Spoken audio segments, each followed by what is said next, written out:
Entering the atmosphere in T-minus 10, 9, 8, 7, 6, 5, 4, 3, 2, 1.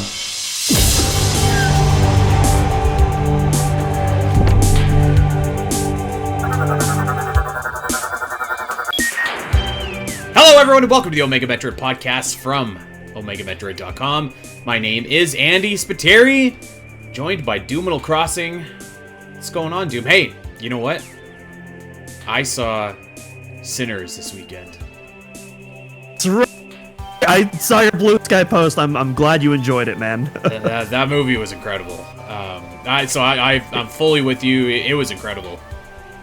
It's so phenomenal. It's one of those movies where not only can I not stop thinking about it, but it's also one of those movies where it's just like I cannot think of a single thing that I would change about that film. Like from start to finish, like it has such an incredible build-up. It's got amazing characters, dialogue, set pieces, messaging. It's got everything, and then what a hell of a landing that it sticks in that mid-credits. Let me tell you. Oh my gosh. Yeah, that was great. That was really great. And actually, it was ironic because we saw like the 10 o'clock showing, so we were tired, and our dog actually isn't feeling very. He's been sick the last couple of days, so we wanted to get home. So we're about to leave, and we're like, oh wait a sec, and I was like, oh, we should just Google if there's a mid credit, because I was like, I think Doom told me there was, so we better just quickly Google.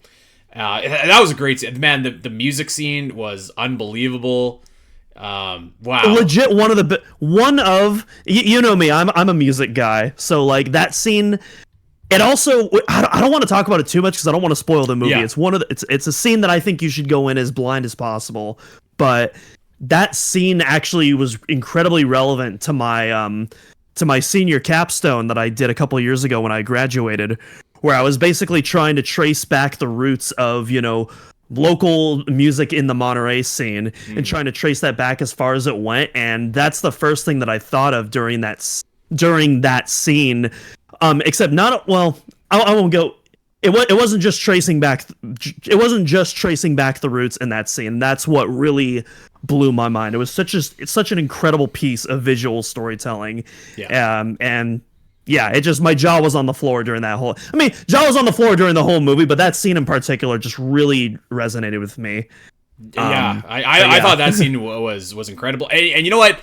I don't think it's a spoiler. If this is a spoiler, I'll edit this out. But like, the movie has vampires in it, right? Yeah, that's in the trailer. That's what I thought. That's fine. And I wanted to preface that because I actually didn't see a trailer for this movie. I just went in blind because everyone said how good it was. Yeah, so I was I knew there was like some sort of supernatural part to it. Which is funny because, like, Castlevania aside, usually I think, like, vampire movies are, like, kind of lame. Like, I remember watching Midnight Mass, and I was like, this sucks. Like, everyone loves it, but I didn't like it at all. And I was like, damn, this was, like, so awesome. So I had to just say that off the top of the show. That was an incredible movie. Sinners, if you haven't seen it, go. Yeah, it's a must-see. Even if you, like, hate the idea of going to the theaters, please, I am urging you. This is one that is absolutely worth showing up to the theater for. It is such a phenomenal film, and I mean, obviously, it's doing fine. It doesn't really need our support, but I think you should support this film regardless. Yeah, I think great job. I think before this, Lost Boys was probably my favorite vampire film. Sinners is easily like #1 vampire film, though. Like nothing even comes close to touching this one. Whoa. What about Dracula Dead and Loving It? I haven't seen that. Oh my god. That is a classic that you need to go out of your way to watch. But yeah, Sinners is probably I'll tell you this, it was better than Nosferatu. Like, that's another one. That's another one I need to see. I enjoyed it. Sam hated it, but I enjoyed it. But like this was just on like a totally different level. Like it like a totally different tier. So yeah, very high praise. I think it's probably movie of the year. Yeah, like. I mean, granted, we still got more than half the year to go, but like, man, I would be shocked if something tops this. This was just what an experience. Yeah. But yeah. Otherwise, in my life, I'm seeing Disturbed on Friday. So can't wait to see them. They're playing their Sickness album in its entirety, which is my favorite album. So very excited to see that. Some Meaning of Life. some voices. And then also, you can't see it. It's off camera right now, but I'm in the first process of constructing one of 5 bookcases. So I know it doesn't look like it right now, but off screen, believe me, the room is coming together. You can see a picture of that actually in our Discord social channel. So stay tuned. It's on. There it is. Well, we have a lot to get to today. We're opening up the Logbook Archive back, and we're going to be diving deep into the history, the structure, and the machinations of the Galactic Federation. However, before we get there, we do have to let everybody know that we finally, we've been teasing it the last couple weeks, but this week it's finally live, it's finally done, it's finally official. Our Metroid Prime Hunters single player and multiplayer guide is now live on OmegaMetroid.com.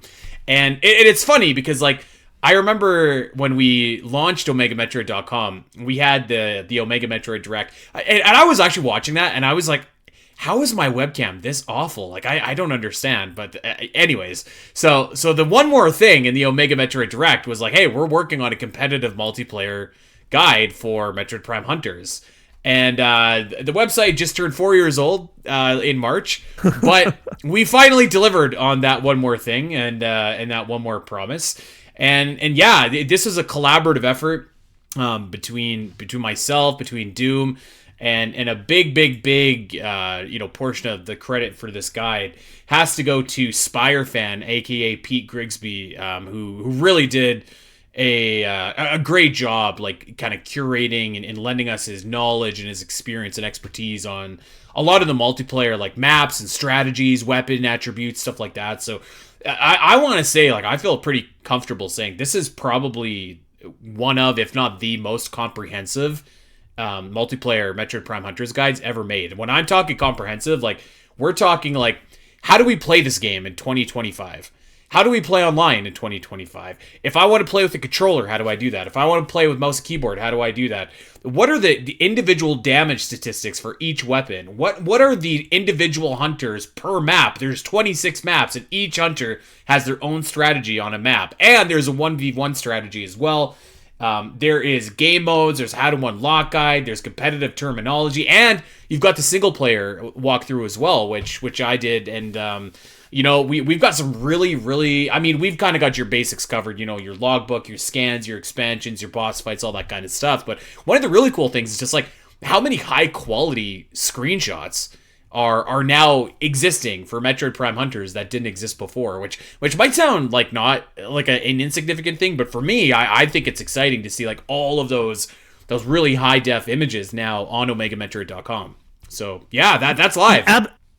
Absolutely, and it was so much fun. Like, it was a lot of work, obviously, but it was really fun. Like, really, because one of the cool things about Hunters multiplayer is you kind of have this free cam-ish little thing that you can do because every time you die, you go into a free cam mode, but it's only like 5 seconds, and so utilizing that and figuring out how to like set up shots that I wanted, these kind of almost like dev kit looking photos, almost like stuff you wouldn't normally see out of like the first person visor. Yeah. And getting these really nice overheads and map overviews for like some of the multiplayer maps. Like, it was so fun, like slowly watching that all come together. And it's like, oh man, that looks like something you'd see on like the selection screen or something like that. And these are great too. Like, they were exactly what I wanted. They look awesome. Like, they did. Everyone did a great job.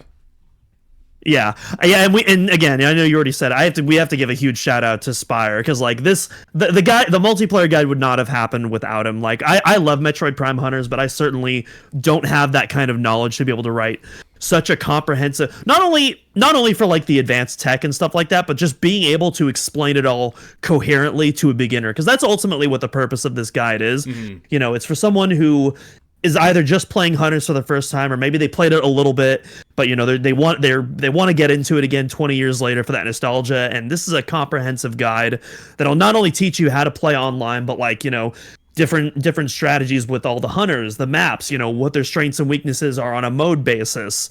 And it really does just kind of detail everything, general multiplayer strategies. And it's very in-depth, but not overwhelming. It's all really neatly put together. And so a huge shout out to Spire for being able to do that for us. Yeah, just of all of the guides that we've written for Omega, I'd say this one, like each guide to an extent has like some collaboration involved. Like there have been a lot of guides where I've written where I've been like, hey Doom, do you mind ripping me some screenshots or whatever? But like usually the bulk of that, or you for Metroid Prime, the bulk of that was you. But like this one, I feel like was very much a collaborative, more so than any other guide that we've written effort, and I think that I think it shows, and I think it came together really well. I'm proud of it. I think that it's going to be a great resource for people looking to get into Metroid Prime Hunters. And you know what? Hopefully people jump into this game and are curious about it, because I mean this is really like this is the game where Sylux is from, and Sylux obviously going to be a big player here in Metroid Prime 4, and if you're looking to kind of get the first glimpse of Sylux, the first glimpse of the Delano 7, of all those other hunters too, like it's never honestly been easier to get back into Metroid Prime Hunters with our guide. Like we'll tell you exactly what to do. You'll be playing online in like half an hour. It's really cool. Mm-hmm. Yeah, and just on a personal standpoint, going back to the charity marathon again, like my favorite segment was Federation Force of all games, but like I think my runner-up might be Hunters, just because I had so much fun. Yeah. In that multiplayer session. I think that was a 2-hour session. It flew by in what felt like 30 minutes to me. Like we were just having so much fun revisiting all these classic maps in a modern context, and seeing surprisingly just how well this game aged and how ahead of its time is. It's easy to say that, but it's another thing to actually experience it in real time. And it's like, on one hand, there's definitely bits of it that shows its age, but there's other bits of it where it's like, wow, this is like multiplayer map design that like you didn't really see for a few years. It was a hero shooter way before hero shooters are, nowadays hero shooters are like all over the place. Back then that wasn't really a thing, and it really committed to that bit, and then on top of that you also have a heavy Quake and Halo Combat Evolved influence too, and it all just kind of meshes together in this really fun and unique multiplayer experience. I definitely think everyone should give it a shot at least once, especially if you do have some other people who are also interested in trying it out with you. And you know what, on that note, I think what we're going to try and do is no hard promises here, but we're going to try and put together a few community nights where we can go and play Hunters. Cause I mean, yeah, like on the Omega Metroid Marathon, like that was a blast. Like, just watching that back, and I didn't get to play that one. I was running controls, and I'd love to play. So, yes, lots of fun to be had with that soon. So again, thank you to Spire Fan. He's pretty much been with us since day one of launching Omega, so shout out to him, and yeah, that's live now, so everybody go and check it out. All right, now the plugging aside, let's get over and open up the Logbook Archive here as we delve deep into the Galactic Federation, the governing body of the Metroid universe, and I guess like I always kind of think of it as like the Star Wars Jedi Council almost, of like it's just like the ruler of like all the known civilization, or the board or whatever for Mass Effect. Like it's just kind of like almost ambiguous overseeing body that we know surprisingly like very, very little about, but we're going to try to do our best to see what we do know about the Galactic Federation. A lot of it's going to be kind of like recapping some information that we know. We're going to talk about some unanswered questions about the Galactic Federation, of which there are many. And we're going to speculate on how maybe the Galactic Federation could, play a role in Metroid Prime 4 or Metroid 6 or Metroid Prime Federation Force 2, the much anticipated sequel. So we'll get to that and in everything else here. I guess that we should start here, Doom, with the formation of the Galactic Federation. And in fact, there's even some discrepancy about when the Galactic Federation was actually formed. But what I have here is the year 2003, as shown by Metroid Zero Mission. So, unbeknownst to us, the Galactic Federation actually already exists. But the year 2003 is when the Galactic Federation was officially formed, and it essentially evolved over time into the entity that we know it to be now, with all these subdivisions and armies and everything. Maybe the best analogy for the Galactic Federation is actually like the Green Lantern police force or corps or whatever. That sounds like kind of similar to the Galactic Federation. And anybody that's familiar with the Green Lantern Corps probably knows that there's also some rumors of corruption, and there's also some mavericks in that group. But the Galactic Federation was formed in the cosmic calendar year of 2003. And eventually, it did start to set up its own police. It did set up its own different governing bodies, and its capital city, although not confirmed officially through any Metroid games, is a planet called Dibin. So we're waiting for that to show up in an official Metroid game. But eventually, what happened is that the Galactic Federation kind of entered into this war with the space pirates, which seems to be like an ongoing war for many, many years. And that is when the relationship with bounty hunters truly began, as we see in the Metroid NES manual. The Galactic Federation essentially created a police force, but then needed to enlist the help of all these bounty hunters to really combat the rising threat of the space pirates. And so that's kind of the origin of the space pirates. And one other thing that I should mention as well, and this comes from the original Metroid Prime website, is that and I'll quote. So this is from a network system here. Welcome to the GFB Interstellar Network. The state-of-the-art network links to 98% of the Galactic Federation, 140,328 permanent member systems, from Zebes to Corella 5. You'll have full access to Galactic Federation's entire database. So almost 141,000 registered systems, which I think you can infer as planets. So we're talking a pretty galaxy spanning, maybe multiple galaxy spanning organization here.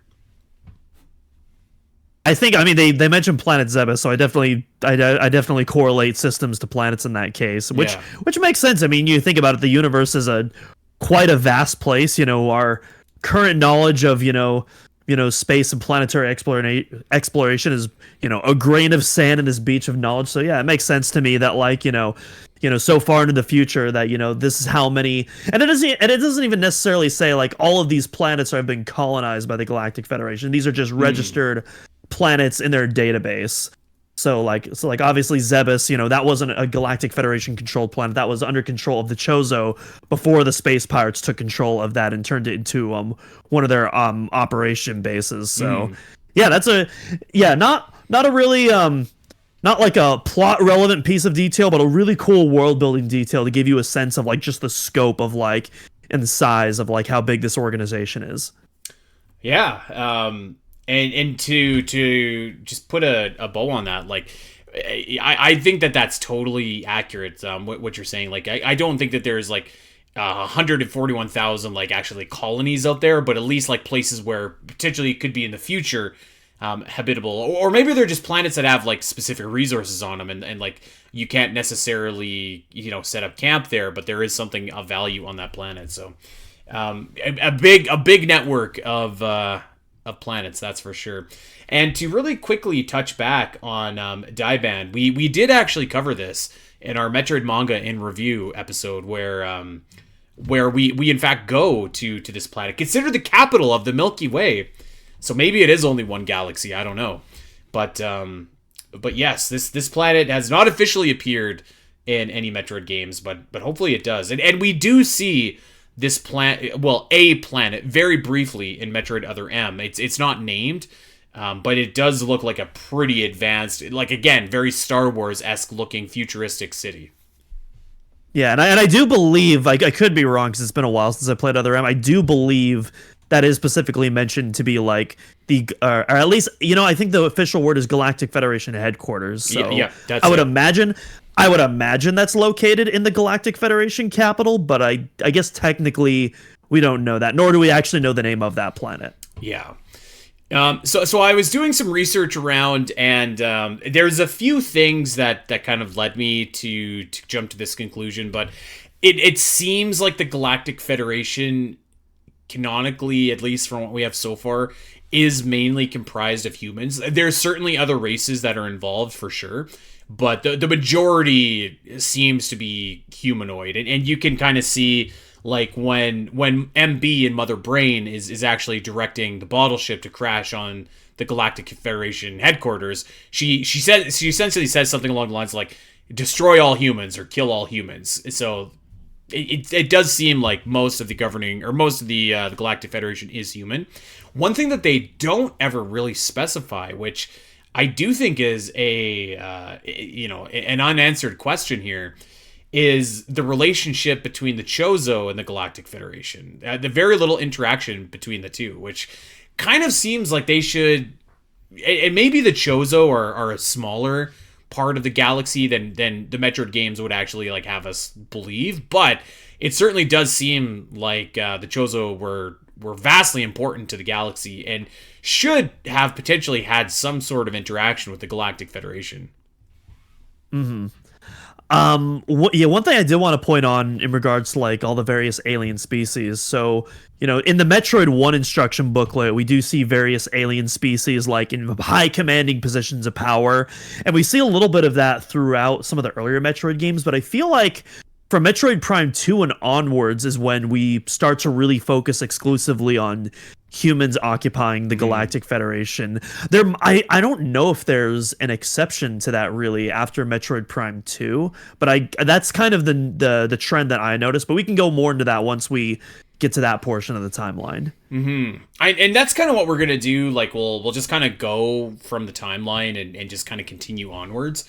I mean, honestly, other than kind of establishing the Galactic Federation, establishing, what that role between the bounty hunters and the Galactic Federation looks like, kind of establishing the Federation Bureau and the Federation Police, there's not really a ton of Galactic Federation, I guess, like, presence in the original Metroid. Or, to be fair, like, Metroid Prime either. Like, they're pretty, like, off planet in Talon 4 as far as that adventure is concerned. Yes, yeah, most of the are probably Metroid Fusion is where we really start delving into the Galactic Federation, and most of the titles after that, to one degree or another, have their presence and involvement. But it's really Metroid Fusion. Like obviously, they're mentioned here and there. You have the Ceres space colony in Super Metroid. You get a little prelude mention of them in the Metroid 2 instruction manual, but Fusion is the game where they really start becoming an integral part of the story and that world building. Yeah, and we'll definitely get to, like, I mean, Fusion and Other M are definitely the Galactic Federation games. But like going on the and let me clarify too, I'm talking the official like Metroid timeline here, not their game release timeline. So the Galactic Federation does show up in Metroid Prime 2, albeit kind of in an off-screen capacity for the most part. Of course, we see the famous scene with those poor Galactic Federation soldiers just getting absolutely ripped to shreds by the Ing over on Aether. However, what happens after the events of Metroid Prime 2, and you'll have to keep me honest here just to make sure that I'm not getting anything wrong here, Doom, but essentially what happens is after the game is over, the Galactic Federation does indeed return to Aether in order to help kind of like not only reestablish the planet, but also collect any leftover like Phazon or leftover Phazon infrastructure as well in order to power up their PED suits in Metroid Prime 3. Yeah, so that's in one of the Prime 3 logs. I can't remember if you find that on the Olympus or not. I can't remember the exact location, but there is a logbook entry specifically detailing, what the Federation did, following the events of Prime 2. And it does say that, after, Samus liberated the planet, they fly down to Aether, and then they help the Luminoth, start to rebuild. They push out the last remaining pirate forces, which we later find out that upon their retreat, they had a little stowaway, which will be relevant in our next game. And along that trip, they did recover all of the Phazon that the space pirates weren't able to collect before their retreat, and that was integral into the development of the PED technology that would be integrated into the suits, and later the bounty hunters in just a few months' time. Yes, indeed. So, ominous, with probably the best intentions here, but certainly something that backfired on the Galactic Federation, which is a theme that we'll see continually throughout the Galactic Federation here. We do get over to Metroid Prime 3 here, and even before we kind of touch base on the PED suits, one thing that we do see for really the first time here, well, number one is that we actually see some of the actual like military ranking here. Of course, we've got Admiral Dane, who's probably our most high-profile member of the Galactic Federation at that point. At least a living one. Adam is kind of like maybe, sort of, kind of at that point. We do still get a little bit of that in Prime 2. Like, obviously, we don't get to know any of the characters, but like when you scan each of the characters, it has their military ranking with their last name as well, which is pretty much identical to North American military rankings as well, which makes sense because a lot of the Retro Studios personnel were former military, so that influence obviously makes a lot of sense there. I mean, I think it just makes sense, like, just to take like a military structure for this as well. But I like in terms of Dane, like he's kind of like the first like actual like character that we know is involved with the Galactic Federation, and he's kind of like your handler a little bit for the mission that takes place here. But really important in Metroid Prime 3, maybe the most important thing, is we do learn of the creation of the Aurora units, which are these incredible supercomputers used to convey vast amounts of information. And when you have 141,000 planets in your database across the Milky Way, like, you probably need all of those supercomputers to convey that information. But I mean, of course, the thing that I think that sticks out to everybody is this looks pretty familiar, doesn't it? Like, it's almost like we've seen this somewhere before. So it really does kind of, and especially with what we know, like later when you get into other M and to a lesser extent Metroid Fusion, it does kind of make you wonder if maybe there is some maybe connections there between the Space Pirates and the Galactic Federation, because Mother Brain certainly appears to be an Aurora unit. Well, let's talk about this, because I feel like in various other podcasts we've hinted about going on this tangent before in regards to the Metroid Prime 3 preview channel. This feels like more of an apt time than ever, if you ask me. So on the surface, you play Metroid Prime 3, the similarities are definitely there, but it's like, okay, obviously the developers were influenced by Mother Brain, but in universe, how much do the Aurora units actually relate to Mother Brain? Well, the game doesn't really give you those details. However, if you were one of the lucky few to watch the Metroid Prime 3 preview, each week you'd get a new thematic trailer for the game. You get the overview trailer, you get the PED trailer, the Dark Samus trailer, and one of the last ones you got was the Aurora unit trailer, where it's narrated by 242, kind of your main Aurora unit you're interacting with in the game, talking about the history of the Aurora units.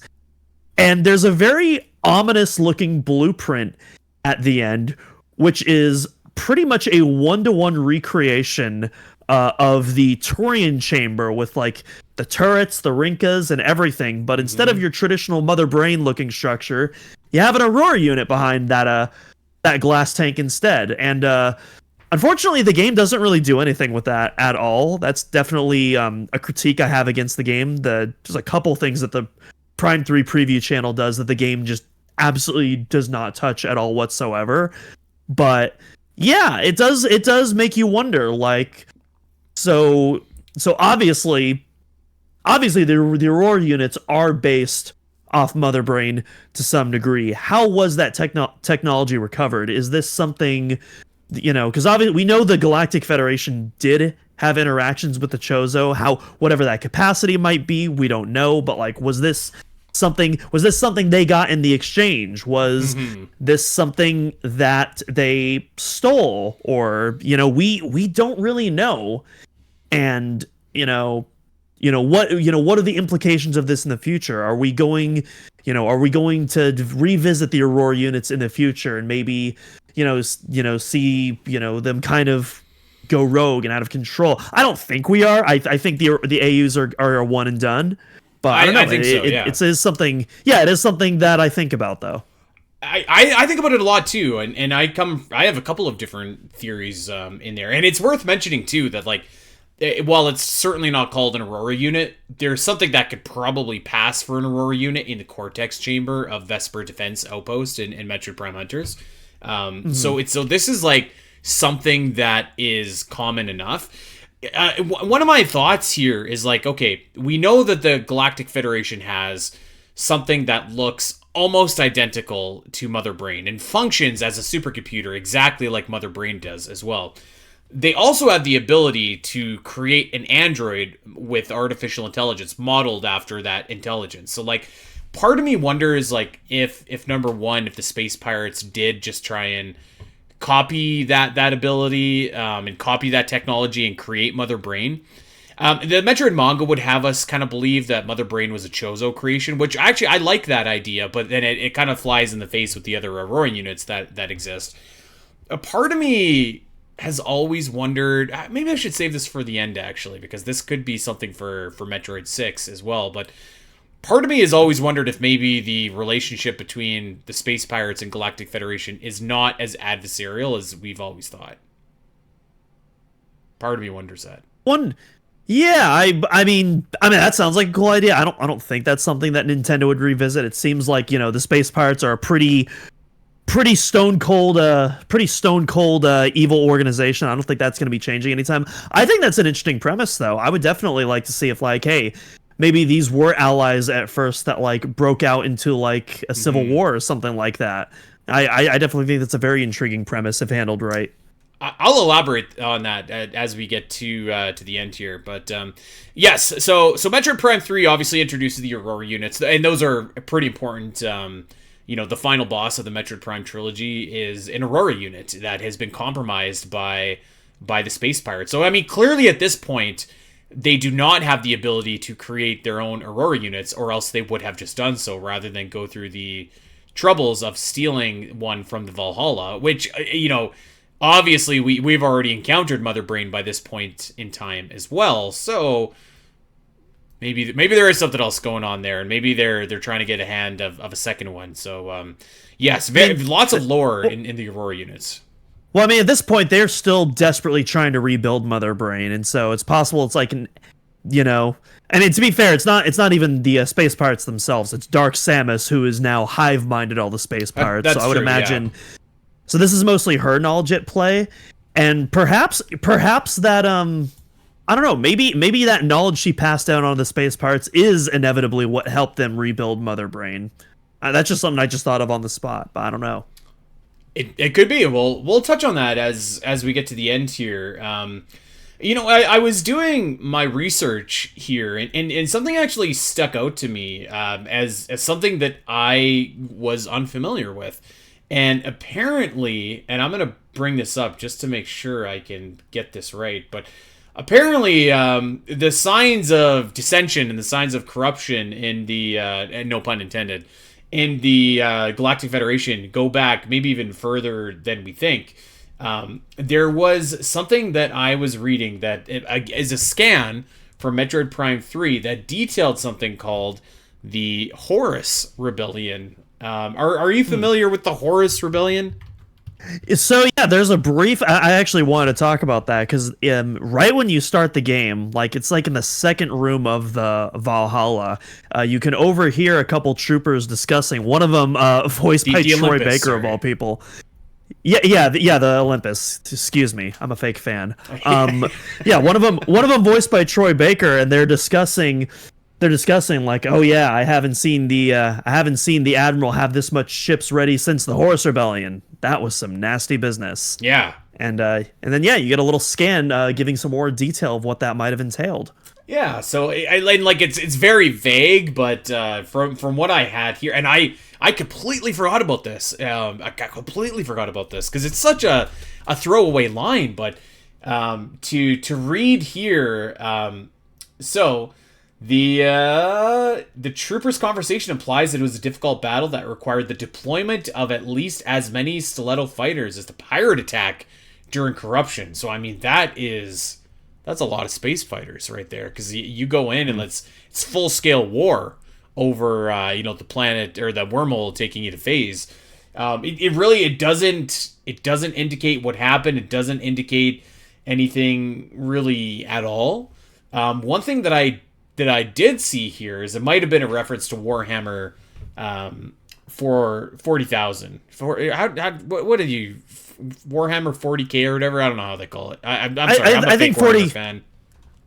I'm definitely not a Warhammer fan. I believe 40K is the colloquial way that people refer to that, but you're asking the wrong person. Shout out to Henry Cavill, big Warhammer fan. My wife likes him. Anyways, there is a rebellion in Warhammer 40K called the Horus Heresy, which I would not be surprised if this was like a reference to this at all. That definitely sounds like it's in Retro's wheelhouse for sure. I think so. Yeah, that sounds like something that they would probably put in there intentionally. But I thought that was like a cool little Easter egg, something to kind of just a cool little something to touch on or follow up on, or maybe never follow up on. I don't know. Mm-hmm. There's also another scan, and I can't remember which one it is, but there's another scan in Metroid Prime 3 where it's a space pirate scan where they talk about that one of their spies in the Federation has decoded a transmission saying that Samus's next destination is Skytown. And I thought that was really interesting, especially going back to our previous conversation about how, we don't really see, non-human species in the Galactic Federation post Metroid Prime 2. Mm-hmm. And so that begs the question, at this point, does the Galactic Federation, is it still a multi-species coalition? I have to imagine so. Or if not, if, that Prime 2 interpretation and onwards that we've seen is more accurate, are there human space pirates, Sylux aside, that we just haven't really seen yet? So I think that's a really interesting premise. Either way, I think that's a really interesting premise. I think there is, and we'll touch on that in a little bit here, but yeah, to follow up, of course, now the Galactic Federation is fighting fire with fire. They have their PED suits. They're using Phazon against the space pirates. This technology obviously goes away with the destruction of Phase, and probably for the better, because that seems like a recipe for disaster. Like we saw what happened to the Hunters. Would not be surprised if like that swept throughout everybody that uses the Phazon technology. So they probably dodge a bullet there, having that not be an option for combat anymore. Yeah, they got lucky getting it all Phantom Menaced away for sure. Yes, they did. And now one other thing that happens during this time as well with the Galactic Federation is, probably to no surprise to anybody, but they are trying to reverse engineer some of Samus's weapons. And at this point, we don't know exactly what or when or how, but we do know that a lot of this prototype technology is stolen by one bounty hunter who we are not finished with yet. His name is Sylux, and we're going to see him in Metroid Prime 4. The power suit, the shock coil, and the ship are all Galactic Federation prototypes. And speaking of which, in Prime 3, obviously, the big 100% ending that's been teasing us for nearly 2 decades now is at the very end of the game. We see a very familiar starfighter trailing Samus at the end of the game. Certainly up to no good. No, not at all. And yeah, well, we're gonna see where that goes. I'm sure the payoff is coming in Metroid Prime 4, but certainly one of the more mysterious figures in relation to the Galactic Federation is Sylux. And we'll touch on Sylux in a little bit, and we've done some other episodes detailing maybe our theories about why Sylux has such a grudge against the Galactic Federation. But I mean, that's really the defining trait of Sylux right now that we know of is this grudge against the Federation. Yeah, we did a whole other logbook, whole logbook archive dedicated just to Sylux. So that's a really nice companion piece to this episode, I think. Yeah, so we won't go too in depth. I want to recap my theory, but we won't spend a lot of time on that. Go listen to that episode, because I thought that was a terrific episode that we did. But yeah, and the other thing that's worth mentioning as well in the Prime era here is that Project Golem officially kicks off. Yes, I know that nobody really particularly cares for Metroid Prime Federation Force, but we really get to meet our second big character that we know is part of the Galactic Federation, and that is General Miles. And General Miles he's kind of sus at some different times in this game.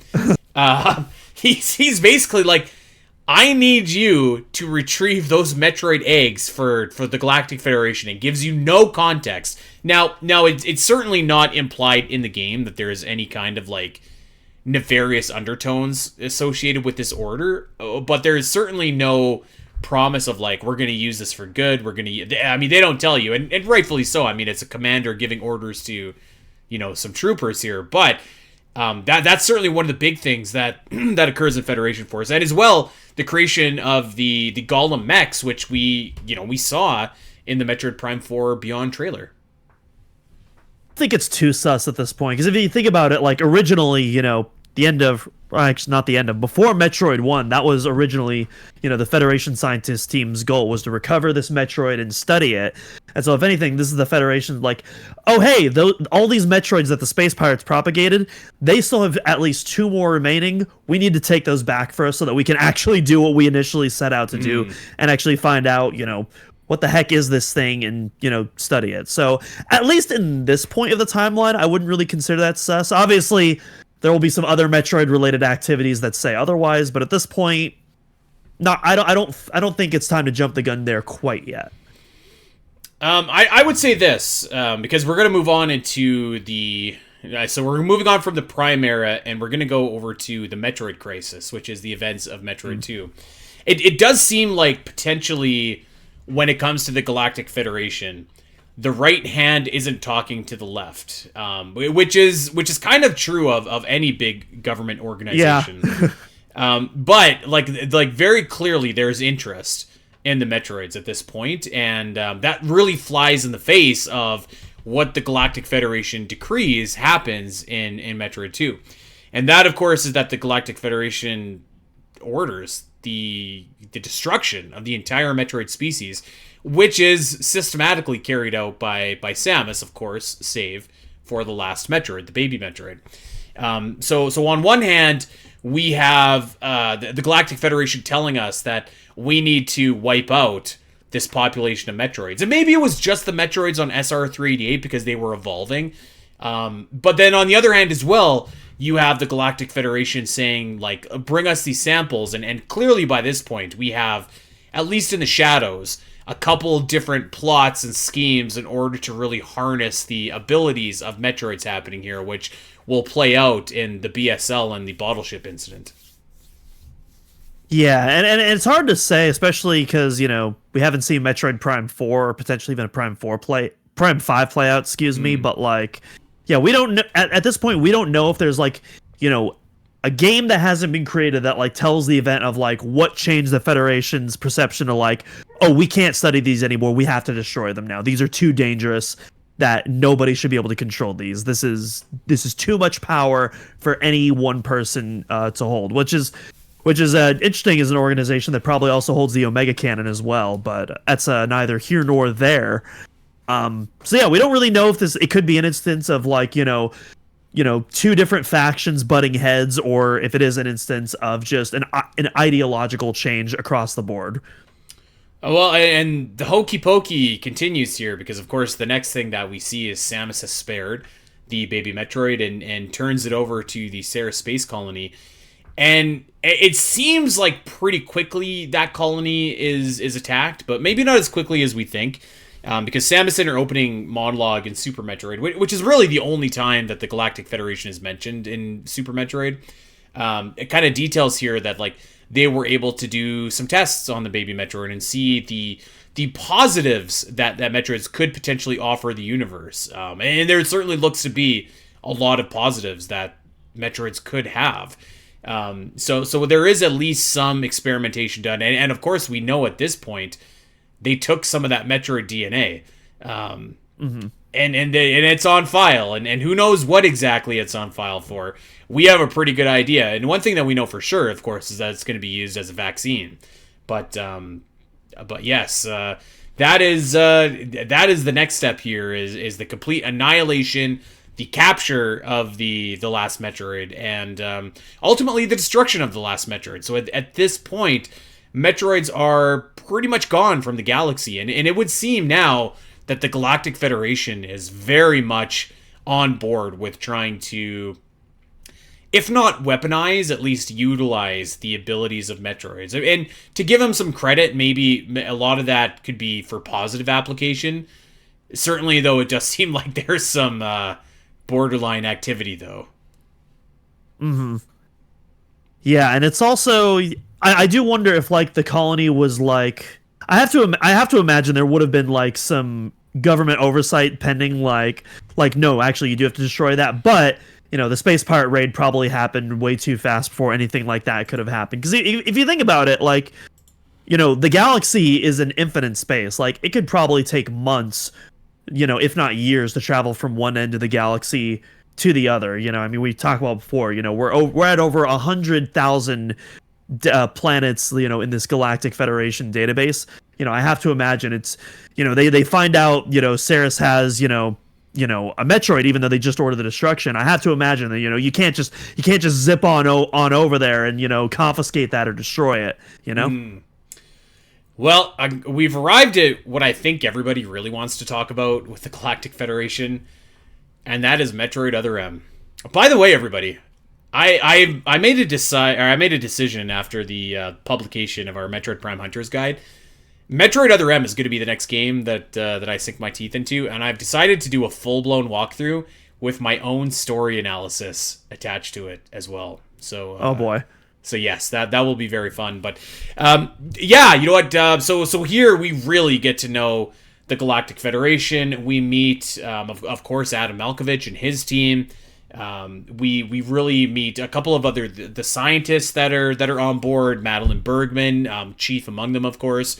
And we find out the existence of the bottle ship, and what we also find out, and Other M does a clumsy job of explaining this, but here's where we start to see that there is indeed a conspiracy within the Galactic Federation, and that there are different factions that have different agendas here. So the Galactic Federation as one whole isn't necessarily corrupt, but there are certainly wings of it, let's just say that would be, and so a Hydra hiding within the shield, if you will. That's a good analogy, actually, like Hydra and the shield. Yeah, yeah, that's pretty apropos, to be honest. Yeah, so now we really learn, like, and of course, like, once you get further and further and further into Metroid Other M, you really kind of learn, like, what exactly they are up to here, and it is not good. So Other M is a decommissioned ship. It was a space colony, but now it's been turned into essentially like a weapons ship, where there's a couple of different things going on. There is a Metroid breeding program where they have successfully made a Queen Metroid. There is a artificial intelligence modeled after Mother Brain called MB, which is supposed to telepathically control these Metroids, and they are reverse engineering all of the some of the more famous enemies in the Metroid series, like the Zebastians. They're basically are creating Ridley, like a Ridley clone from the little birdie. We see that evolution. There is lots of really suspect stuff going on here, and not the least of which is there's literally a traitor involved in your group, obviously codenamed the Deleter. We know him as James Pierce. So what Samus classifies, I've always called him the Splinter Cell, but Samus classifies this rogue group in the Galactic Federation as the Ringleaders, is their code name. And the Ringleaders are the ones that the Deleter was working for. I have to imagine that they're the ones that Colonel Volgan is working for. So there's lots of stuff there, lots of unanswered questions, which we'll get into here. But yes, there's certainly some bad apples in the Galactic Federation, as Other M points out. Yeah, shout out to the Link cameo. We get a lot of Zora cameos on here. We don't get too many Link cameos here on the podcast. For all you audio listeners, that's Andy's dog just walked in, as well as Sam. So hey folks, enjoy the cameo. She gave me some much needed water here. My mouth is dry. It's dry as the desert in the Metroid Prime 4 Beyond Key Art. Yes. Wait, Link is staying here too. All right, let's go. Yeah, he wants to hear about our Galactic Federation theories. Cool. But yeah, so yeah, other M, I don't want to say we get a more detailed aspect, because we still don't know exactly what the ultimate goal of this rogue faction is. All we know is that they're trying to clone and control all of these different species and just hybridize them and turn them into these disgusting, cybernetic abominations to use as bioweapons. Yeah. We see one of the culminations in an early prototype of Nightmare as well, who definitely we won't see again later. Not at all. And so yeah, so we kind of know what they're, we know what they're up to, but we don't know what their exact motivations are. Yeah, are they specifically trying to overthrow the Galactic Federation? Are they working with, another faction in the Metroid universe? What is their penultimate endgame? That we don't know. We just know how they're trying to accomplish it. Yeah, which I would say for my vantage point, like, one of the biggest failings of Metroid Other M and the way that it tells its story is that it really doesn't give you that clear distinction that, like, there is a group within the Galactic Federation. It does. I mean, obviously it does mention the Ringleaders, but and I'll have the same critique for Metroid Fusion 2, to be fair. But it kind of doesn't really give you that correlation between, or that really big distinction between, like, the Galactic Federation as a whole, the Ringleaders, that Splinter Cell group that is, up to no good here, which is, like, almost unbelievable in a sense that the Galactic Federation couldn't know that the bottle ship is being repurposed like this. Like, it seems like such a massive ship with so much, in it, so many resources in it, that it almost does seem unlikely that it could just be this derelict piece of equipment in space that maybe they don't know about. I don't know. Potentially. I mean, most of the bioweapons experiments are, like, locked away in, like, secret, underground areas that aren't on, the official ship's blueprints. So I don't know. That's like, it's of the leaps in logic that Other M takes. That's, like, at the bottom of the list for me. That's whatever. I that one's always bugged me, but again, I'm always like, how did Bruce Wayne build the Batcave? Didn't he have to pay contractors to do this? Like, did they sign an NDA? Like, yeah, so maybe that's just me, but yeah. I mean, to be fair, in Batman Begins, like, they just found the cave and just put all the computers in it. That was a good explanation for Batman Begins, I will say. The other thing that we see as well in Metroid Other M is the early days and the training, actually, of the Galactic Federation military. And, of course, we see spunky young Samus with her thumbs down, and a dashing young Anthony Higgs, I might add. He's no Michael B. Jordan, I will say that he was looking real slick in Sinners, but it's still very dashing nonetheless. Which is kind of cool. Like, you really don't get a lot of those flashbacks, and when you do, it's really just the character moments. It doesn't elaborate on the world or the organization itself. But even just seeing, like, the city that they were in, I thought was really cool. And it kind of, like, again, it makes Metroid feel a little bit more lived in, because, when you're only on these derelict planets with nothing on them and Samus's ship, sometimes it is just like, does anybody live in this galaxy? So it was, I thought, of everything that Metroid Other M does wrong, which is a few things, I did like this portion of it. There is something funny, because there's that moment where Anthony takes notice and he's like, hey, does this view ring a bell? Looks like the old Galactic Federation training grounds. And then there's, like, this ominous music cue that makes it look like, ooh, something's up there. And then the game doesn't really do anything with that. And which, to be fair, I don't know, like, what else. It's like, yeah, it's a Galactic Federation ship. They're recreating environments. Yeah, it would make sense that, like, a test area would be used. They use a pre-established location, and as, like, a testing grounds for like these realistic holographic environments. That makes sense. I don't think that of all the ominous things that happens in the game, that one's not super ominous, but the game makes it feel ominous with like that music cue. So I don't know, something about that I just always found funny. So, and another thing that Other M unfortunately does is it leaves a lot of loose ends that don't really make sense. And when I say loose ends is probably putting it lightly, because these are like big things that would probably should be addressed in the next game after it, which is Metroid Fusion, but of course weren't. But I mean, the number one question that I have is like, number one, who is Colonel Volgan? The guy that shows up at the end with the big cigar, and he's obviously this very evil military leader guy. Little neon sign that says "I'm the villain" pointed right at him. like couldn't be more cliche villain here, right? Like, so I do think it would have been cool to maybe build up to like that character's reveal. Like if you'd have found logbooks or like scans in Other M, for example, like they could say like, oh, the director of this department is Colonel Volgan, and like eventually you see Colonel Volgan at the end. I think that would have been more impactful. Right now, I think that's one of the bigger mysteries in the series, and one that I'm not sure is ever going to really be answered, which is unfortunate. Yeah. There's a couple other things as well. One, like what happened at the end, because like the way that I would have written this story, and by the way, I did write this story. I did the Spiteri cut of Other M over on. You can find it in the podcast archives and on OmegaMetric.com in written form.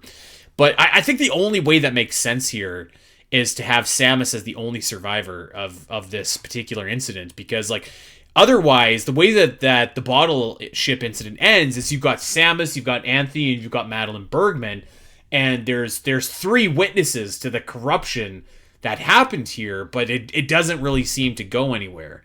And in fact, we've never heard of Anthony or Madeline again. Yeah, and as we'll allude to in the next game that takes place, not only does that clearly not get addressed, but I think one of the biggest, I mean, there's a lot of shortcomings with Other M stories, but like one of the biggest for me is it's literally almost beat for beat the exact same story as Metroid Fusion. Well, yes. Which in a lot of ways makes Fusion feel redundant. It doesn't, like, there's some things about Fusion that are explained, but it doesn't add that much context to Fusion's story, and it doesn't really, obviously it being a prequel, it doesn't provide a definitive ending to Fusion's story, as we'll probably talk about in a moment. Yeah, I mean, it doesn't. And actually, speaking of, like, there's one other burning, like, loose end that I think that Other M doesn't address either. And that is, like, at what point and to what capacity, and it really, like, how this entire process works of, like, uploading Adam's personality to become an AI. Like, is this standard procedure? Metroid Fusion would have you kind of think that it is. Did a lot of these AIs retain a lot of their old personality? Because at this point now, we've seen MB, who was an AI, go completely rogue. We saw Adam AI go completely rogue, albeit in a good way in Metroid Fusion. So, like, it does kind of make you wonder, like, what the whole deal behind this program is. Like, how do they go through the selection process of getting these officers, up there? And I guess the other thing too is, like, I don't know. I've always found that a weird loose end, because I feel like that's something that potentially Adam could have mentioned to Samus. Maybe not. I don't know. But I've always liked that. And the other thing too is, like, what of course ultimately becomes of the Ringleaders, and we'll get into that in Metroid Fusion. But yeah, like, the Deleter had a mission, and the Deleter failed. The Deleter was killed, and the conspiracy, you would think, should have been blown open at the end of the game, but alas. Yeah. Yeah, a very weird game Other M is. That's the diplomatic way of putting it. Yes. And it does seem, to be honest, like the bottle ship is not that far from the capital of the Federation, because, like, of course, MB at the very end of the game directs the bottle ship to collide there. And I mean, it's been a minute since I've played Other M as well, probably 2 or 3 years, but, like, I want to say towards the end, it's just like, oh yeah, we're going to be there soon. Like, we're going to crash into the planet soon if we don't stop what happens here. Maybe I'm off base on that, but No, you're right. You're right. Very, very odd, and it does give us a look into the Galactic Federation, but like not really. Again, it just poses so many more questions than answers. I have a question, and this is less of like something the future game needs to. It's more other M logic. Why did the Galactic Federation proper blow up the ship instead of scouring the ship for evidence beforehand? Like, obviously, we know the Ringleaders were able to scour it because they recovered Ridley's corpse. They probably recovered some of the other DNA to bring to a certain other space station we might encounter in a short bit. But yeah, the Galactic Federation, and Samus even says, like, they scheduled the ship to be decommissioned. It seems like they didn't raid the ship and use it to gain clues or evidence at all to accompany everyone's testimony. That's very dumb. To put it bluntly, that is very stupid. like the only thing that makes sense is that the order came from someone in on the act, right? Like maybe Colonel Volgan is in on the act, but then again, like I you know what, I say this like unfortunately powerful people don't get away with corruption all the time. Like even if you have 3 eyewitnesses, but again, like I feel like when you have someone the caliber of Samus, like specifically saying like this is what happened, and you've got 2 pretty credible, like you've got a decorated Galactic Federation soldier and a highly respected scientist backing up that story. Like I do feel like that should be enough to have this person removed. Like Samus has got to be one of the most influential people in the galaxy, right? Right. I mean, clearly influential going from Fusion to Dread, but we can talk about that in a bit as well. Well, let's get there now. So let's go to the BSL incident, and of course this is another big one where the Galactic Federation really takes center stage here for the first time, and we see the AI program that is the condition that the Galactic Federation put on Samus is that you have to have an AI commander. We all know eventually that AI commander turns out to be Adam, and somehow, some way, Adam's consciousness has taken over this AI, and this AI has gained a soul, or I don't know, something. I've always hated that about Metroid Fusion. I think that's the weakest part of that story, and an otherwise fantastic story, I would say. But I like Adam's consciousness being reawakened. I hate at least the translation of like how it's like, oh, the Samus talk about souls and crap, and it's like, what are we doing? Get that out of my Metroid. I don't mind the idea either, actually, but I think for me, I need more context. Like, I need some of those questions answered. Like, when did this happen? How did it happen? Is there a certain, like, what are the terms and conditions of uploading your consciousness? You know? But yeah, so, and if Dak were here, I can hear him saying it clear as day, but like, yeah, the plot is recycled a lot in Other M from Metroid Fusion. And this is the first time that we see, you know, during the course of the game, the Galactic Federation really start to act in a less than stellar way.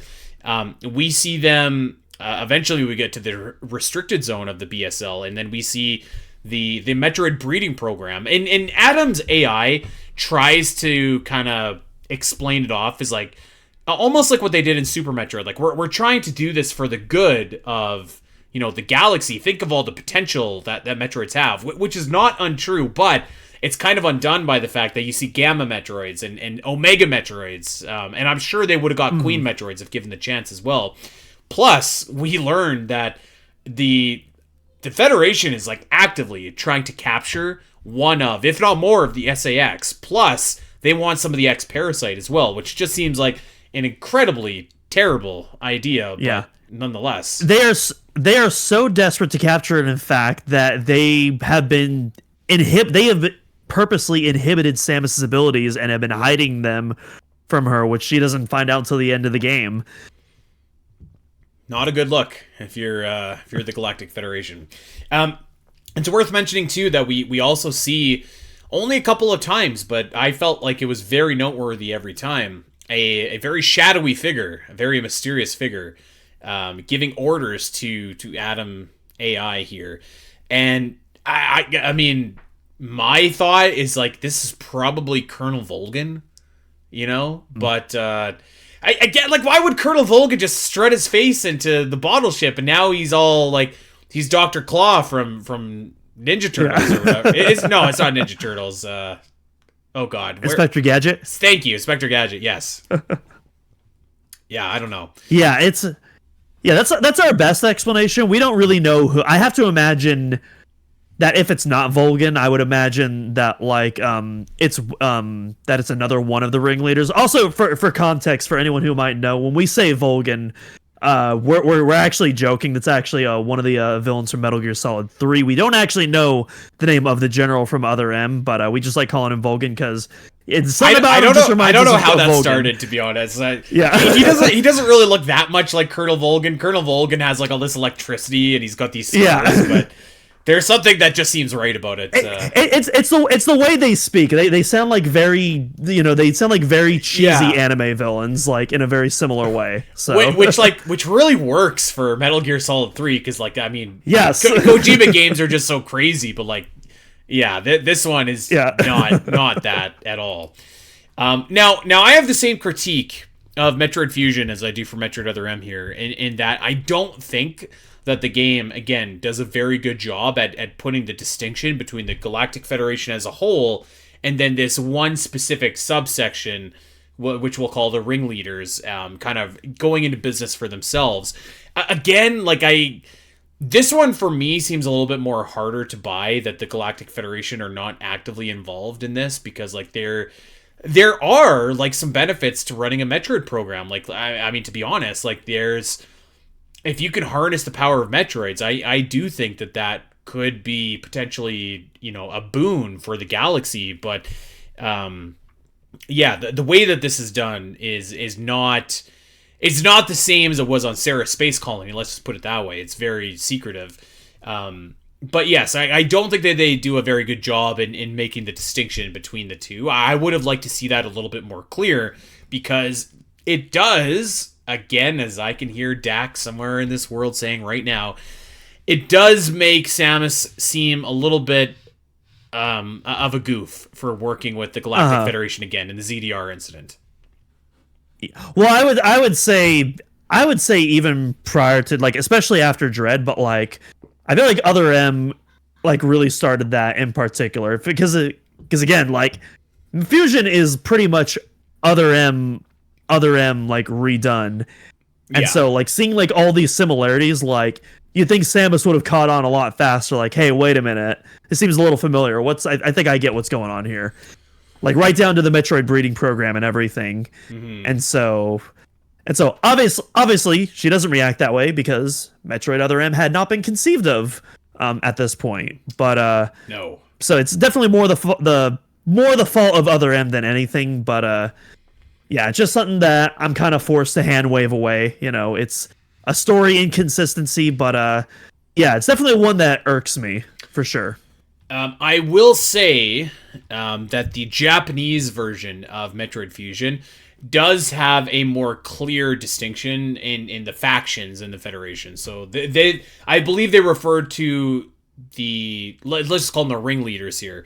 They refer to the Ringleaders of Metroid Fusion as the old Federation army, which, I mean, whatever, call them whatever you want. The point is that they clearly do have the Galactic Federation and then the cell inside of it that is part of this conspiracy. So yes, I will shout that out. Yeah, and I have no issue with either interpretation, whether it's the full Galactic Federation or whether it is a cell. That is not my issue with any of the story discrepancies. I am fine with either direction. I mean, I think I am too. I think it makes a lot more sense for it to be a specific, I guess, cell involved, because if the entire the entire Galactic Federation is too big to all be corrupt, I would say, I would agree with that. Yes, and so one of the things that we get from Metroid Fusion is the implication, and maybe not even implication. They might just come right out and say it, that this is going to put Samus at odds with the Galactic Federation, because this organization, this cell, the Ringleaders, sounds like they have a lot of clout in order to make Samus an enemy of the people. Of course, we haven't seen that followed up on yet. I wouldn't say that's an impossibility though, but yeah, certainly a big plot thread that hasn't really been followed up on to this point. Yeah, and I've said my piece on that a number of times, so I won't drone on it at all. But yeah, I will say at this point I'm less optimistic we're going to see that story followed through, as far as because even the the stupid Nintendo story or whatever it's called, the Nintendo Today app, god awful app, I hate it. But so we did see a Fusion story summary, and in that Fusion story, absolutely no mention of like any of the Federation stuff. So at this point, I'm just assuming that all of that has been tossed aside and we're going in a completely different direction moving forward. Maybe I'm wrong and we do get that addressed, but until that happens, I'm just going in. I'm just going in with whatever the game decides to feed me at this point, without any further expectations. Yeah, like, and I think a lot of people will hate to hear this, but I think that Other M was intended to be that blow-off for the Galactic Federation story, which is hilarious because it doesn't blow off anything, and in fact, it just makes more questions. But I think it's a prequel too. Like you can't yeah. So it honestly would have made a lot more sense for it to just be a sequel, and then to have like the Galactic Federation I agree. Yeah, expose. Like you could have done basically the same game and just say like, this is take number 2, but now we upped the ante to have Mother Brain to control the Metroids and whatever. But yes, and that's not the direction that it went. Sakamoto still says that he does not regret anything about how that game turned out or how it was made. I'm happy for him. I respect that. I respect the hell out of that. Like you will like this, like whatever. Good for him.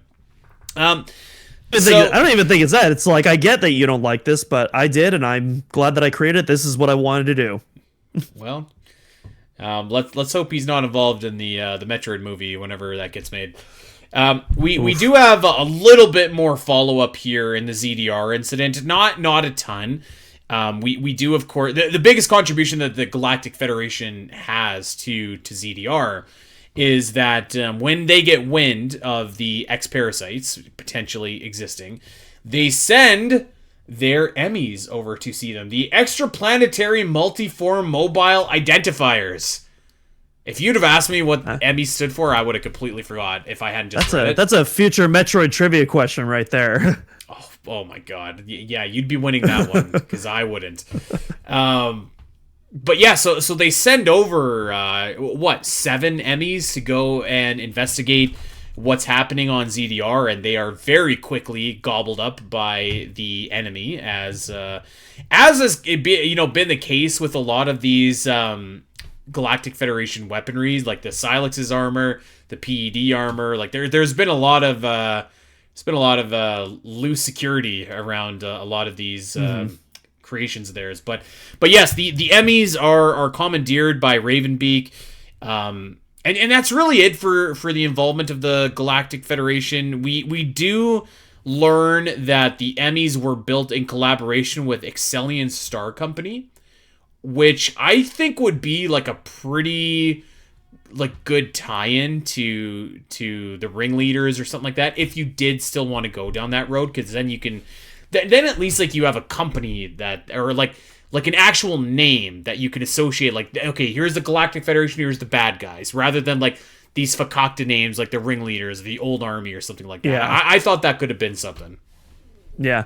To me, this feels like the private military industrial complex of the Galactic Federation. Yeah. Kind of, yeah, maybe BSL to a kind of similar degree, but obviously they wouldn't be a military industrial complex, but definitely, part of like that, that big privatized industry that's funneling money into the government, and that has like pretty much a guaranteed contract on lock whenever they want. That to me feels like the role that those organizations play, which is corruption in kind of their own way, but not necessarily tied to the Ringleaders.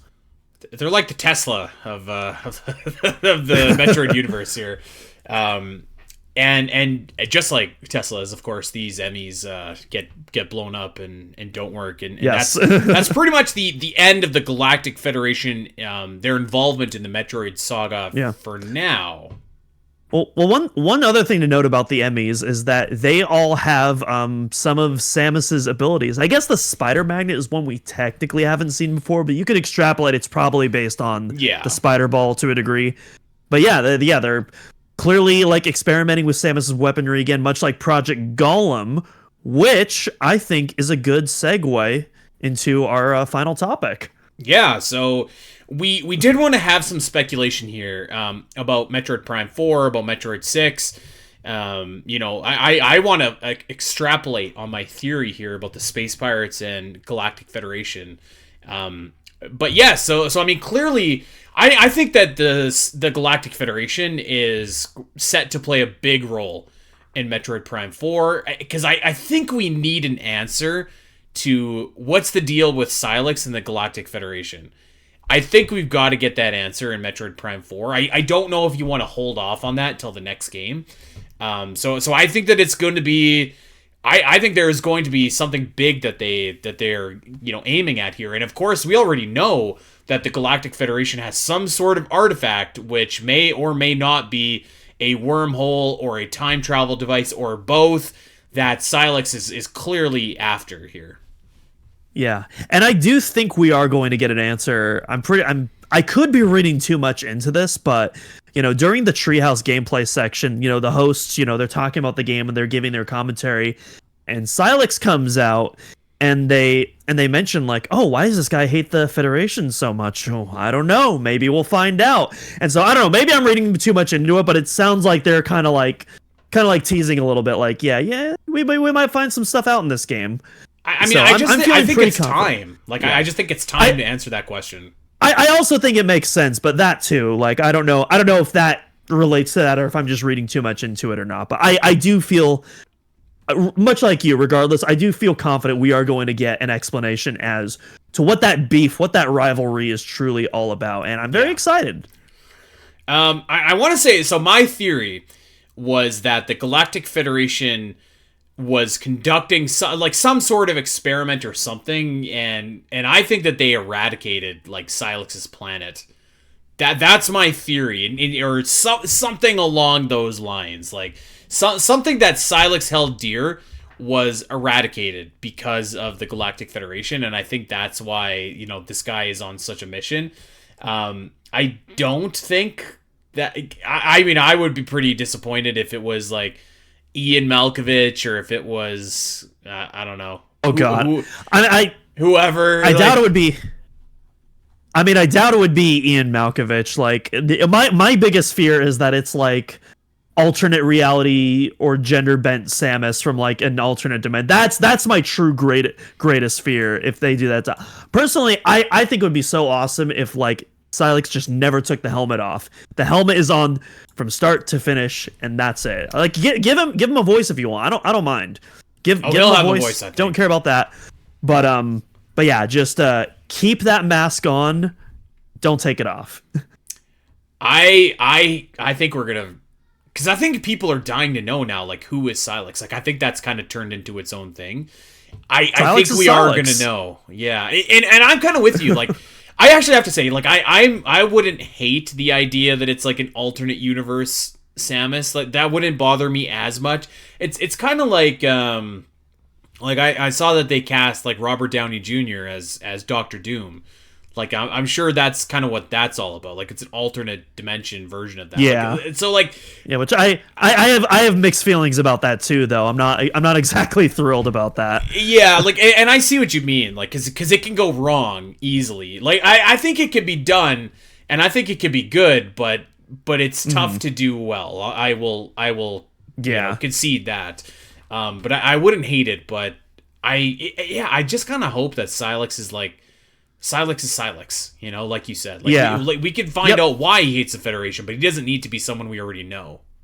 Yeah, exactly. Yeah, I think Sylux is fine as his own original character. I don't think he needs like a specific connection to another specific character. Like, he's already connected to the Galactic Federation. I think that's enough for Sylux, honestly. Yeah. Like it's less about who Sylux is, but more what his motivation is. That's the intriguing part.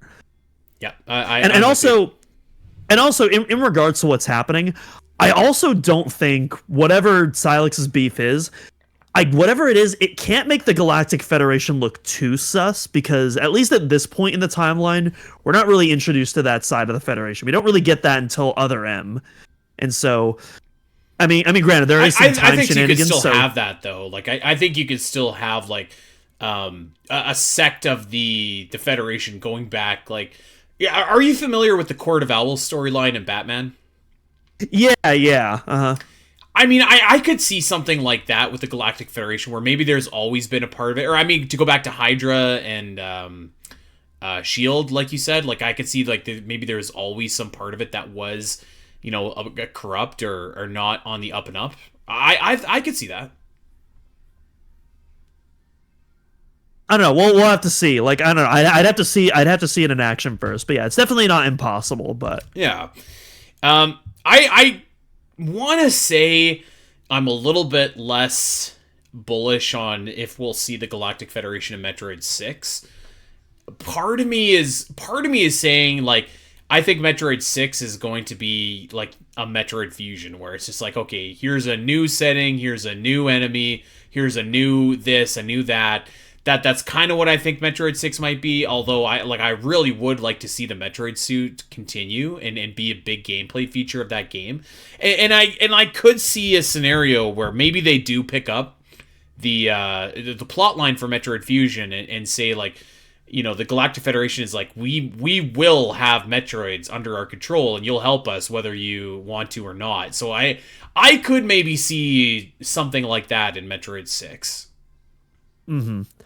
Yeah, I don't know how much of a role the Federation will play in Metroid 6. Again, at this point, I'm just kind of assuming that even if they do play a major role, it's going to be a completely different angle than what was established in Fusion and Other M. But I think they'll at least play some role, because even, you know, in Dread, you know, they're mentioned in the intro. Obviously, you know, the E.M.M.Is are a big part of that game.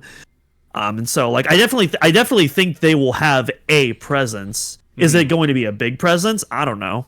But I definitely think that they will have some sort of presence in that game. You know, another thing that I could see as well, I still think, whether it's next year, the year after, 5 years from now, I think we're going to see a Metroid Fusion remake. And I could see them kind of going into a little bit more detail about, like, who Colonel Volgin is, like, who the ringleaders are. Like, I could see them adding to that. And that... I mean, that would be the game to do it, like, for sure, because that you could kind of retroactively tie up a lot of the loose ends from both Federation Force and Other M with a remake if you wanted to do that as well. Yeah, maybe. If you did a Fusion remake, you could actually just wrap up. You could just extend, you know, Metroid Fusion, give some additional context there, and, like, potentially just, like, end that whole story arc there. That is certainly a possibility. I don't know if we're going to see it in the next 5 years, though. I feel like the next Metroid game, I'm feeling pretty confident it's going to be Metroid 6 that we see next. And I would imagine that's, you know, 2 years at most down the line. Mm-hmm. And so, I think remake, I would imagine. I think we'll see Metroid Fusion on the Switch too at some point. I think that's definitely a possibility. I just don't know if it would be like 5 years down the line. I think it would be a little bit longer than that. Maybe you're just watching CNN at the end of Metroid Fusion. It's like, oh, Colonel Volgin was arrested for conspiracy, corruption. And it's like, great, the Galactic Federation are good again. All right. We'll see. So let me throw a theory at you here, Doom. And this has been a thought of mine as well. And I'm trying to think of like a specific like movie or something like that I can liken this to. But I've always wondered if maybe the space pirates are like a proxy branch of the Galactic Federation, and they're set up to be like this resistance to basically make it so that there's always like a state of war. Think of the Phantom Menace, how Sidious is in control of the Senate, but also was in control of the Sith, and he's setting up this war so that they can accumulate power, and so that everyone is kind of in this this state where it's like, oh my god, like, our safety is here. Like, yes, we'll give up some liberties in order to feel protected and safe. Like, I've always wondered if that could be the case, because you see a lot of, like, for example, the space pirates have Mother Brain. Certainly looks like an Aurora unit. Were they gifted that by the Galactic Federation? How many different Metroid breeding programs have we seen the space pirates and the Galactic Federation both independently trying to do? We've seen a lot of use of AI. We've seen a lot of use of recycling of space pirate technology and enemies over on the Galactic Federation side. Like, I don't think it's like that much of a stretch to maybe just throw out there the possibility that these guys are part of a larger whole and a larger conspiracy. I don't think we'll ever see that really get put into a Metroid game, because that's like a real big political drama. But that feels like a Kojima plot point, and a good one. That does, right? That's what we. Sakamoto, you can retire. Let's get Kojima in here. I will say we've talked about this. Other M would have been like 1,000 times better written by Kojima if they just committed to the bit and just went absolutely bonkers and bananas with it. It wouldn't have been a good Metroid game, but it would have been entertaining as hell for sure. I would have dug it. Can you imagine if that dude with the guitar from Death Stranding 2 just shows up and he starts rocking, and Samus is like, oh my god, that'd be incredible. I think it's probably a plot too complicated for Metroid. Like, right. I don't know how willing people are going to be to sink their teeth in. Maybe I'm underselling Metroid fans, actually, because I think that sounds cool. I think it's a cool idea. I think it's got a lot of potential. But I also agree, we're probably not going to see it. That seems a bit more ambitious than what Metroid storytelling has usually been. Yeah, I would agree with that. But I don't know. Like, part of me is just like, there's a lot of connective tissue here between the space pirates and the Galactic Federation. Actually, you brought up a good thing earlier. Like, I wasn't even hinting at this, but like, I could totally see, and we did an episode on the history of the space pirates as well, but like, the origins of that group like could be in the Galactic Federation as well, because it certainly seems like they've got the technology, they've got the inside track on how a lot of these things work. Like, that's really one of the only things that makes sense why they would have Mother Brain as basically an Aurora unit. You could maybe even say, like, was that the prototype Aurora unit that maybe the space pirates got their hands? I don't know, but like, I think that there's like connective tissue there between the two factions. Maybe there's a relationship between there and Sylux's origins. Probably not. Let me be very clear. Probably not. But Sylux is allied with the space pirates. If the space pirates did originate from the Federation and Sylux has a hatred for them, maybe that has to do with why he's joining their forces and seemingly leading them at this point in Prime 4. So I don't know.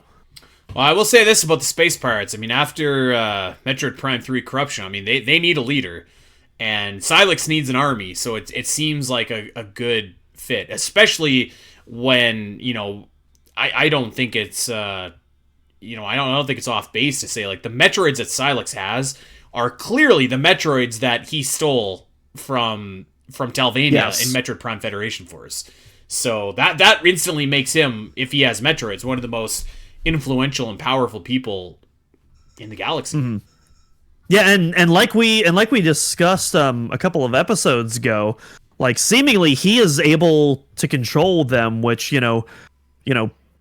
prior we thought Samus was the first person to bond with a Metroid, but at least according to what we know now, it seems like Sylux might be the first person to have successfully bonded with a Metroid. But I guess we'll see the full extent of that in a few months. We will. Okay, well, like I said, a lot more questions than answers, unfortunately, about such an important organization that we just like don't know anything about. So hopefully we'll get some answers in Metroid Prime 4. Hopefully, we haven't seen the last of the Galactic Federation schemes, because I do think that that's an interesting part of the Metroid canon. So yes, hoping for a lot more in the future there. Is there anything about the Galactic Federation that we did not mention that you want to say before we get out of here, Doom? I don't believe so. I think we got all the main talking points out of the way. What is your favorite Galactic Federation Marine design? Oh, I mean, Metroid Prime Federation Force, of course. Disgusting. Well, the Prime 4 version looks absolutely sick. The Prime 4 version looks absolutely sick. And technically, I said Marine, not mech, so that does not count, actually. I you know what, to be honest, I was gonna say I can only think of the Metroid Prime 2 ones. I guess there's a whole team of them in Metroid Other M, but those would not be my pick. Definitely not mine. I think the Echoes are my favorite one as well. I gotta say though, I'm really digging the Prime 4 design too. Maybe that can eclipse it after I get a real good look at them. I mean, I think that'd be my other answer, but like other than that, like I know that they show up in Metroid Prime 3, but correct me if I'm wrong. I mean, they're basically the same as Metroid Prime 2, or pretty close. They're definitely they have similar designs. They're a fair bit different. They're a bit. I like the more bulkier. Like almost. It almost feels like they're wearing like this Kevlar vest. It's not literally made of Kevlar. I guess that's metal, true. Yeah, like they have the PD suits and stuff. Yeah. But yeah, I like some of like the lines and the details, especially in the Echoes version as well. I will say the Demolition Troopers in Prime 3 look sick as hell. Doesn't make sense that they're less armored considering they're Demolition Troopers, but they look awesome, and that's what counts. Mm-hmm.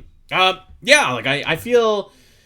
I don't know. I feel like I kind of dig the Galactic Federation armor in almost every game, to be honest with you. Mm-hmm. Like even Other M, I think has some cool designs. It wouldn't be my first choice just because the connotations that I think of when I think of Other M. But yeah, I mean, I will say like the ones that showed up in the Trios demo for Beyond look incredible. Yeah, like, it's probably that. Yeah, to be honest. Yeah, love those guys. Cannot wait to save them in the sequence and hopefully later on in the game as well on Vuros. Yes, and I hope that we see Colonel Volgin again in some form or fashion. Yeah. I would love to know what is up with him. The Metroid manga is another great place if you want kind of like an unofficial account of the Galactic Federation. It shows a lot more races. It shows a lot more species out there. So that's really cool. There's a couple of good resources to check out. So you can go and read some of those manga on Metroid Database. Shine Sparkers has a really great article detailing the history of the Galactic Federation as well. So go and read that. Some cool stuff was in that article as well. But yeah, I mean, I think that's about it. I think that's as much as there possibly is on the Galactic Federation through some of our own theories in there. All that's left is just, the next game's got to come out, and then we'll take it from there and see what we learn. Yeah, absolutely. And obviously the main overarching Federation plot, we probably aren't going to get any answers to, but I think for that prime plot line, I think we're going to be getting a substantial bit of it. Probably even more than we got in Prime 3, which is already pretty substantial in its own right. So yeah. I'm very excited to see where that goes. Yep, I would say. Okay, well, that is going to do it for us, my friends. Let us know what you think about this deep dive into the Galactic Federation, what your theories are about some of the inner workings, what maybe you think could be going on in Prime 4 and Metroid 6. Let us know over on Discord. Let us know over on Blue Sky. So give us a follow over on Blue Sky, speaking of. You can check us out. I'm at Spiteri316. Doom is at Doom and we are at Omega Metroid. And like I said, check out OmegaMetroid.com. We've got our Metroid Prime Hunters guide that is up there. Go play some multiplayer. Go play some single player. Revel in those glorious screenshots that were taken there of the game. There's hundreds that are up on OmegaMetroid.com right now. So go check that out. And while you're there, I mean, like, if you're playing another Metroid game, chances are there's a walkthrough there for it as well. Maps, guides, of course, we've got the latest news, all that kind of stuff there. So go and spend some time over on OmegaMetroid.com if you're a Metroid fan. Check out our YouTube page. Subscribe. We post these episodes there every single week in full video. So if you ever want to watch Doom and I as we do these episodes, you can see Link, my dog, come in, who has since left us, unfortunately, by now. He went back upstairs, but you can see his cameo there over on Omega Metroid's YouTube page as well. And, of course, we have a Patreon where we are nearing the end of the Great Metroid Area Ranking. We have like 4 episodes left, and then it's done. And we have got a really cool series planned for after that as well. So that's going to be a lot of fun. So check that out, patreon.com/SPNet. That, my friends, that's all the plugin I have. You know what? One last thing, actually. go subscribe wherever you get your podcasts. Like them, share them, review them, rate them. You got a Metroid fan in your life, tell them, hey, every Wednesday there's this podcast called the Omega Metroid Podcast, releasing new episodes where they talk for an hour about the Galactic Federation. Go check them out. Show us some love. So there it is, my friends. That is going to do it for us. We'll see you back here next week. Till then, everybody, take care.